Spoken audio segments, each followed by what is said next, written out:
3 persons, including a 50-year-old woman and a 3-year-old minor, died when a Bolero pickup truck carrying a total of 23 passengers skid off the road and crashed into a nearby paddy field at Jelbongpara under the Beta Singh block in southwest Garo Hills district.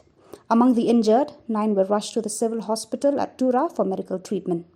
The accident happened yesterday, the 7th of February 2022 at around 12 noon when the villagers from Angalgre were on the way to attend a meeting at Wadagre village.